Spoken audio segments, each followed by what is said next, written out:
Hello student, good afternoon to everyone. Today's topic is classification of animals on the basis of excretory product. As I told you in previous lecture, what is excretion, excretory structure in different organisms.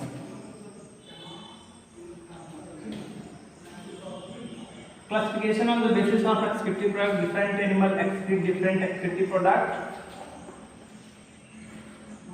Now, before I discussing the classification of animals on the basis of excretory products,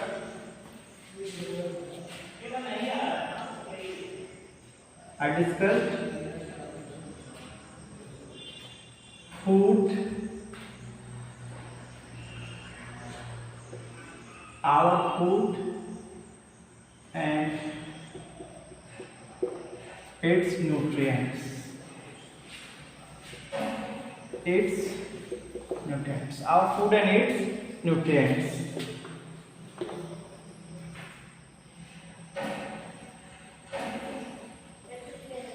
Carbohydrates, fat, proteins, vitamins, minerals and water.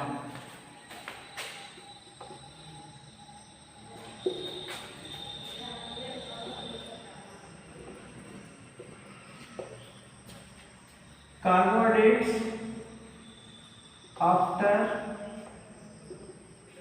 digestion, it will give rise to glucose, fat,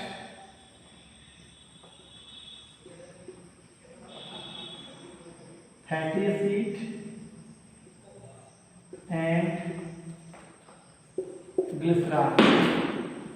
Protein gives rise amino acids. Vitamins, water soluble vitamins.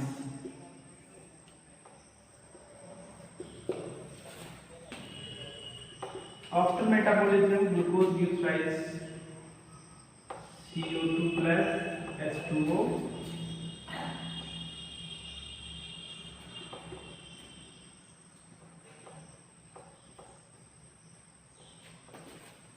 Amino acids, it will give rise ammonia, H2O plus CO2.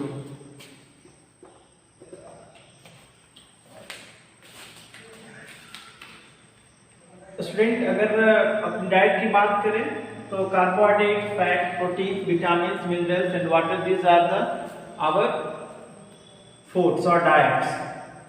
Carbohydrate, after digestion, it will give rise to glucose, and glucose metabolism to give rise to CO2 and H2O. At the same, fatty acid after digestion changes into fatty acid, glycerol, and after metabolism it will give rise to CO2 and H2O. Protein, similarly, after digestion changes into amino acid, and these amino acids after metabolism changes into ammonia, H2O and CO2. This ammonia is very toxic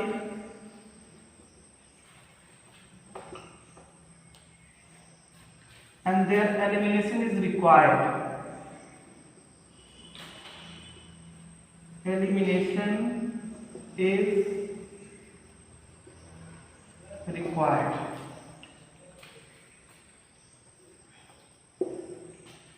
तो ये जो है ammonia जो होता है, ये जो है अमोनिया के फॉर्म में भी एलिमिनेट किया जाता है, डिस्चार्ज किया जाता है बॉडी से, और फिर इसको जो है लीवर के द्वारा डिटॉक्सिफाई भी किया जाता है और इसको चेंज कर दिया जाता है यूरिया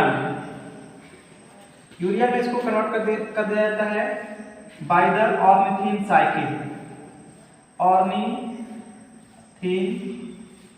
साइकिल। बच्चों ये इतना जो है टॉक्सिक होता है कि about 1 gram ammonia required 500 ml water for dilution.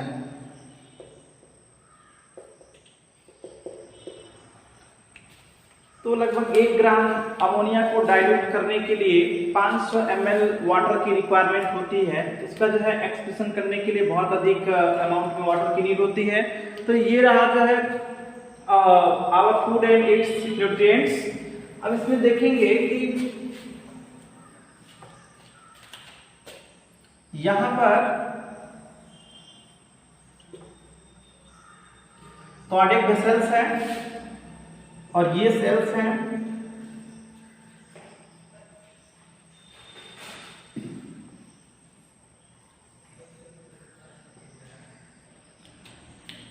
ये बॉडी सेल्स हैं और ये कार्डियक वेसल्स हैं। यहाँ पर एक घटना होती जो कि हम लोग ऑलरेडी एक्सप्रेशन जो स्टार्ट किया था तो वहां पे डिस्कस किया था, होमियोस्टैटिस। होमियोस्टैटिस, ये होमियोस्टैटिस क्या होता है बच्चों? तो हमने बताया था कि बाहरी वातावरण के कंपैरिजन में आंतरिक वातावरण को बनाए रखने की जो क्रिया होती है that is homeostasis. To maintain the internal environment in comparison then external environment is called as homeostasis. तो यहाँ ये कुछ सेल्स हैं, इसके सेल्स के बाहर भी कुछ डिपॉजिशन तक कुछ लिक्विड डिपॉजिट होते हैं और अंदर भी होते हैं। तो जितने भी ग्रेडियंट बाहर हैं उतने ही ग्रेडियंट अंदर मेंटेन होना चाहिए, इसी को होमियोस्टैटिस कहते हैं। और जो एक्सेस अमाउंट में ग्रेडियंट बन जाते हैं उनको जो है बाहर एक्सक्रीट आउट किया जाता है। तो जो जिस न्यूट्रिएंट की नीड होती है वो ब्लड से ये सेल्स में चले जाते हैं और यहाँ से जो एक्सेस अमाउंट में होते हैं वो यहाँ से रिस्क करके डिफ्यूज होकर के और ब्लड स्ट्रीम में चले जाते हैं, ब्लड फिल्टर आता है और किडनी के द्वारा फिल्ट्रेशन होता है और फाइनली जो है उसको एक्सक्रीट आउट कर दिया जाता है। तो ये जो है our food and its nutrients. Carbohydrate after digestion changes into glucose and finally gives rise CO2 and H2O। Fat after digestion changes into fatty acid and glycerol and after metabolism it will give rise CO2 and H2O। Proteins after digestion similarly it will give rise to amino acids and after metabolism they are changed into ammonia, carbon dioxide and water। यहाँ पर vitamin जो है इसको देखेंगे तो यहाँ जो vitamin excretion में इन्वॉल्व होते हैं वो मोस्टली जो वाटर सॉल्युबल होते हैं, क्योंकि जो फैट सॉल्युबल विटामिन होते हैं वो हमारे बॉडी में स्टोर कर दिए जाते हैं। बाकी जो वाटर सॉल्युबल विटामिन होते हैं वाटर के द्वारा जो एक्सक्रीट आउट हो जाते हैं। मिनरल्स भी रिक्वायर्ड है। मिनरल्स जो होता है वो जो हमारे बॉडी के मेटाबॉलिक फंक्शन चलते हैं उसको मेंटेन करने के लिए मिनरल्स रिक्वायर्ड होते हैं।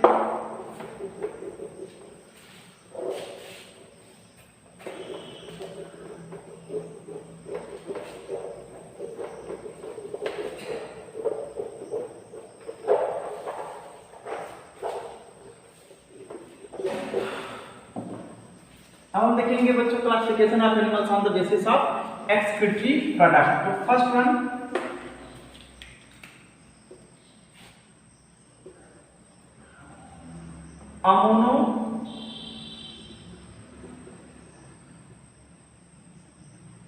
अमोनोटेरिक animal,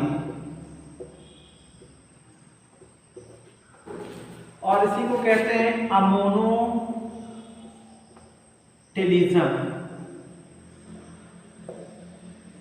Ammonotelism, the process of ammonia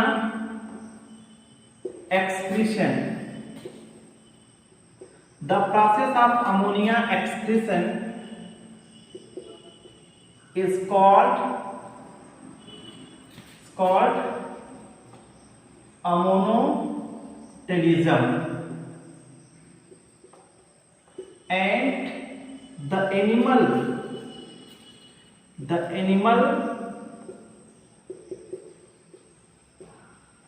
which excrete ammonia is known as ammonotelic animal, ammonotelic animals. Example student हमने डिस्कस किया था जो अमोनिया का एक्सक्रीशन करते हैं वो कौन कौन से होते हैं। तो इसमें से एक्वेटिक एनिमल आते हैं, एक्वेटिक एम्फीबियंस हैं,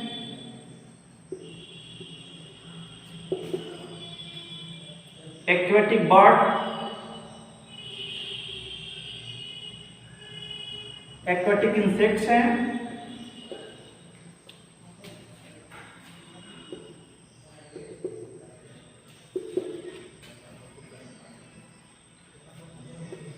इसके बाद से जो दूसरा आपका बच्चों वो है यूरियो टेलिक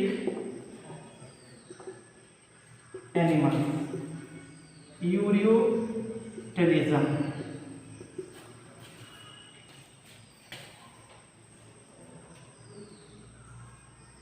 process of urea excretion, process of urea excretion is known as ureotelism, and the animal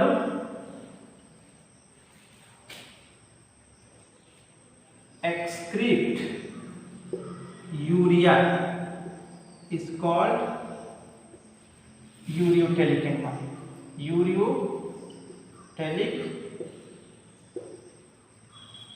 animals. इसका एग्जाम्पल हो जाएगा मैन है,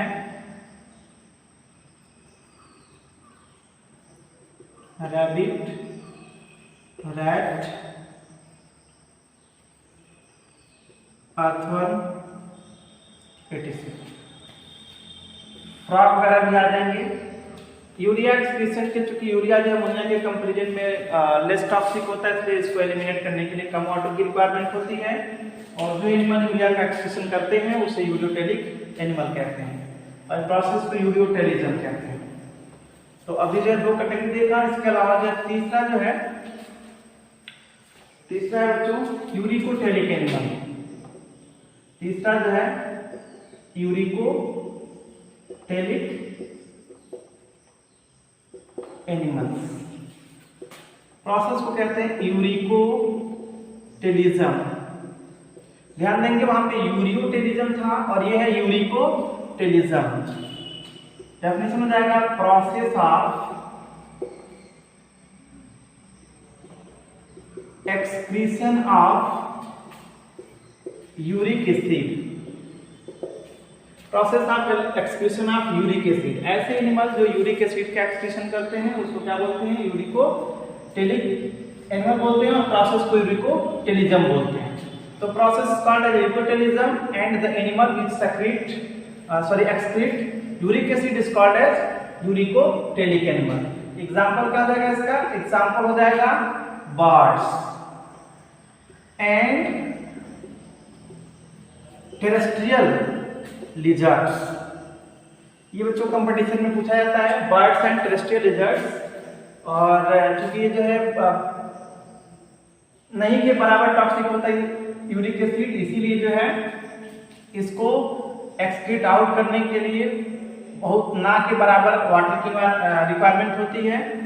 इसलिए जो है जो भी एनिमल यूरिक एसिड के एक्सक्रीशन करते हैं, इनका जो एक्सक्रीटिव प्रोडक्ट होता है वो सेमी सॉलिड फॉर्म में होता है, सेमी सॉलिड फॉर्म में। देखा होगा कि बर्ड जो ऊपर से गुआनो डिपॉजिट डिस्चार्ज करती है वो क्या होता है, यूरिक एसिड होता है। तो ये जो है थर्ड कैटेगरी रहा। इसके बाद से जो अगला कैटेगरी आता है वो गुआनोटेलिक एनिमल। प्रोसेस को कहते हैं गुआनोटेलिज्म।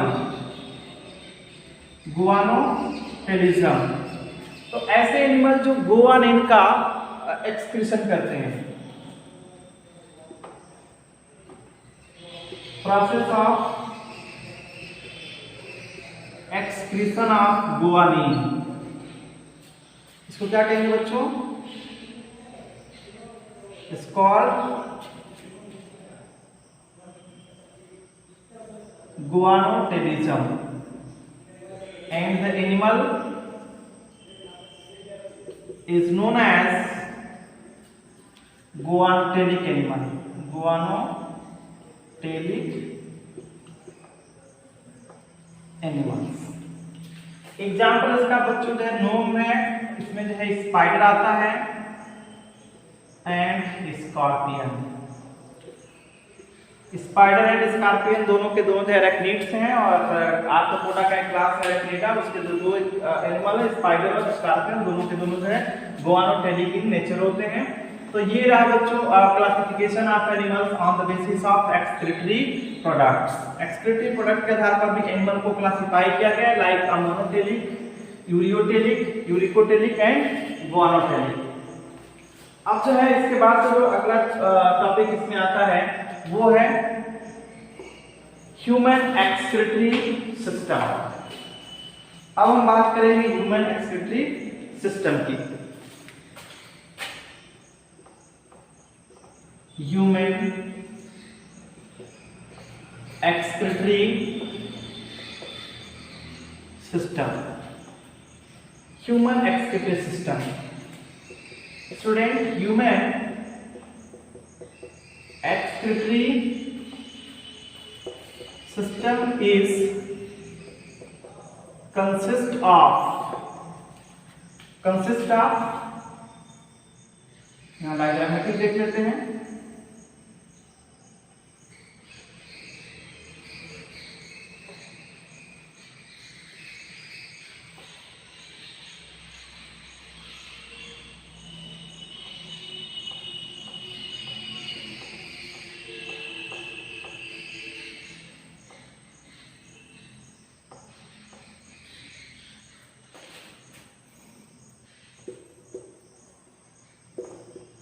A pair of kidney, second one a pair of ureter, third one urinary bladder, and fourth one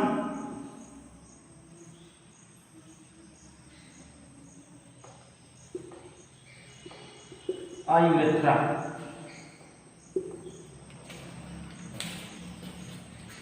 Now friends, if you talk about the human excretory system, then human excretory system is consist of a pair of kidney, a pair of ureter, a single urinary bladder, and a urethra.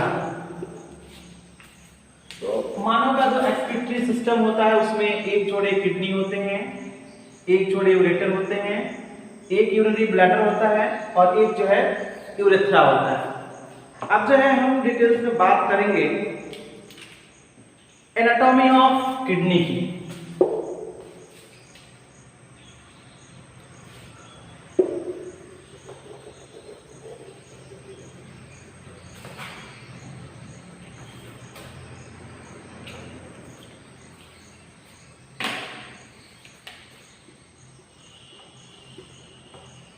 Anatomy of kidney यानी कि kidney का अगर जो है LS longitudinal section अगर cut करके देखा जाए, इसको अगर इस तरह से इसको सेक्शन कट कर लिया जाए तो इसके अंदर कौन कौन से स्ट्रक्चर जो है आते हैं उसका जो है डिस्कशन करेंगे.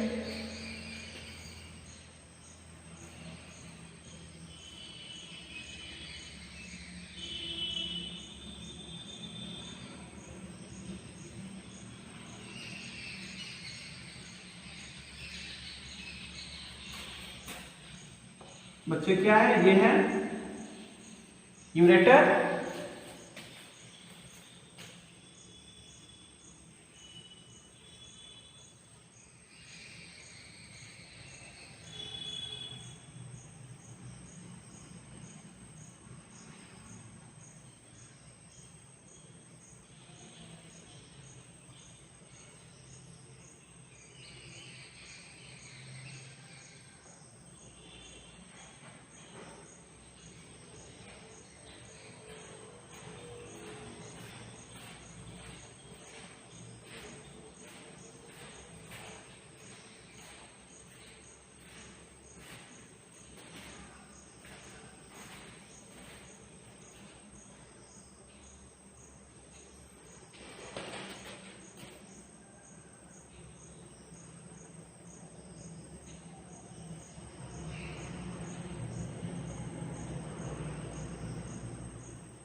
इस वाले पार्ट को बोलते हैं बच्चों माइनर कैलिसेस, इसको कहते हैं मेजर कैलिसेस।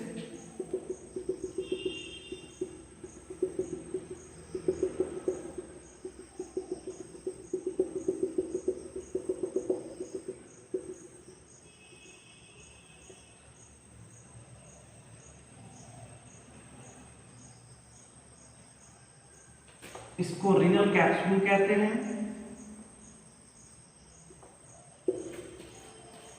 इस वाले पार्ट को कॉर्टेक्स कहते हैं।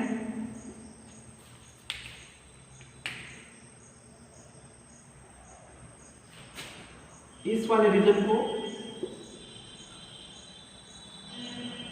मेडुला कहते हैं। यहाँ जो कॉर्टेक्स होता है ये अंदर की तरफ प्रोजेक्ट होकर के नॉच का फॉर्मेशन करता है। The cortex are projected inside to form a notch-like structure. This notch-like structure is called as column of Bertini. Column of Bertini.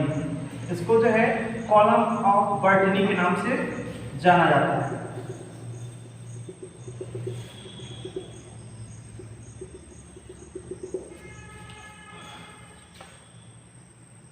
यहां से ब्लड वेसल्स आती है इसके अंदर और ये बाइफर्केशन हो जाता है।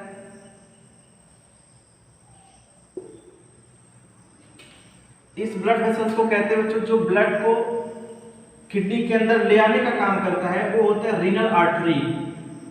रीनल आर्टरी और जो किडनी से ब्लड को कलेक्ट करके और हार्ट तक ले जाता है इसको कहते हैं रीनल वेन। Renal vein. अब ये जो है रीनल आर्टरी जो आगे अंदर इनसाइड जब medulla of the kidney entry करता है तो ये बाइफर्केशन में चल जाता है तब उसको कहते हैं रीनल आर्टरियोल्स। उसी तरह से जो है जो inside of the medulla veins होता है उसको बोलते हैं रीनल वेन्यूल्स। ये भी आगे चल करके दो पतले पतले वेसल्स में चेंज जाता है, इसको कहेंगे रीनल वेन्यूल्स कहेंगे। और जो आर्टरी बाइफर्केशन हो रहा है इसको जो है रीनल आर्टरियोल्स कहेंगे।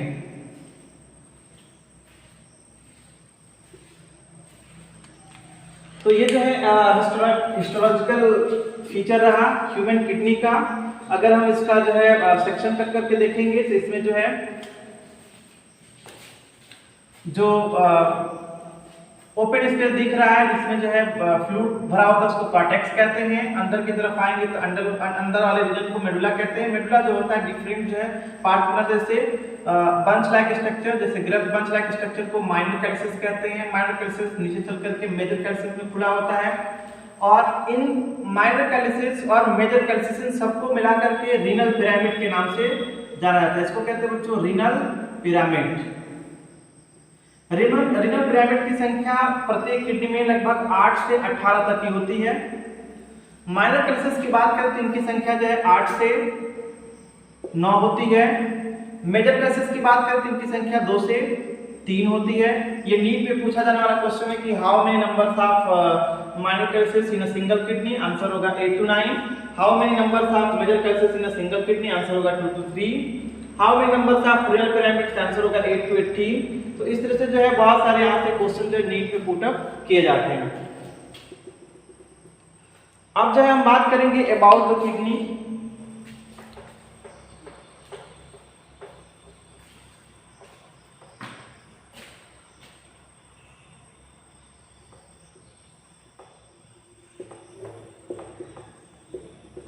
सबसे पहले शेप की बात करेंगे। शेप कैसा इसका होता है तो बीन शेप। लोकेशन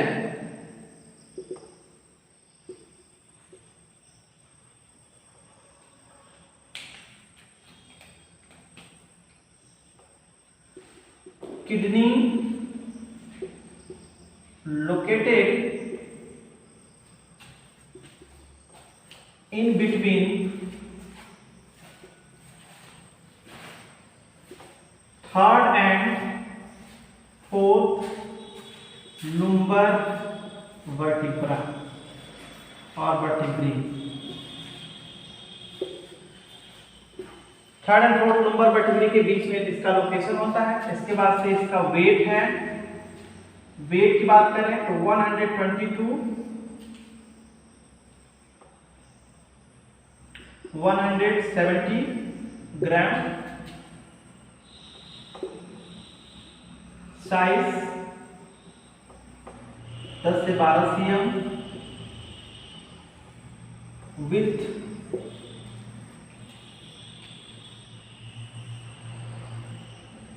5 से 7 cm, डेप्थ 2 to 3 cm। तो किडनी के अगर शेप की बात करें तो इसकी शेप जो है बेन शेप्ड होता है, जैसे सेम के बीच के समान का होता है। लोकेशन की अगर हम बात करें तो लोकेशन इसका होता है located in between third and fourth lumbar vertebrae. अगर पूरे बॉडी की हम बात करें तो जो एंटीरियर रीजन होता है उस एंटीरियर रीजन को सिफाइलिक वर्टिब्री बोलते हैं, then after thoracic and then after lumbar. यानी कि जो अगर हम बॉडी की एग्जैक्ट बात करें तो ये जो बॉडी से तो ये जो पार्ट है बॉडी का ये वाला जो पार्ट है इसको जो है लुम्बर वर्टिब्री के नाम से जाना जाता है। यानी कि जो लुम्बर वर्टिब्री होता है थर्ड एंड फोर्थ वो रिस्ट रीजन में जो है पाया जाता है। तो यहाँ जो है जो थर्ड और फोर्थ नंबर की लुम्बर वर्टिब्री होती है इन दोनों के बीच में किडनी का लोकेशन होता है। वेट की हम बात करें तो ह्यूमन किडनी का जो वेट होता है वो 120 से 170 ग्राम होता है। साइज की अगर हम बात करें तो साइज इसका होता है 10 से 12 cm, विड्थ की बात करें तो 5 to 10 cm और डेप्थ की अगर हम बात करें तो 2 to 3 cm। तो इसको आसानी से याद कर सकते हैं। साइज की अगर हम बात करें तो 10 cm यहाँ लिखा हुआ है, विड्थ की बात करें तो सीधे इसका हाफ कर लेंगे, 2 से डिवाइड करके 5 मिल जा रहा है और फिर जो है इसको जो है अगर 2 से डिवाइड करना डेप्थ निकल जाएगा 2 to 3 cm। इस तरह से इसको याद कर सकते हैं। नीट में बच्चों क्वेश्चन यही से आता है, एक तो लोकेशन पूछा जाता है, दूसरा इसका वेट पूछा जा सकता है, तीसरा जो है साइज पूछा जा सकता है, चौथा डेप्थ विड्थ पूछा जा सकता है और पांचवा जो है इसका डेप्थ पूछा जा सकता है। तो इस तरह से जो है ये एनाटॉमी ऑफ किडनी रहा। अब इसके बाद से जो अब हम बात करेंगे structural and functional unit of kidney and is called as nephron. तो स्टूडेंट नेफ्रॉन जो हम डिस्कस करेंगे अगले लेक्चर में। थैंक्स।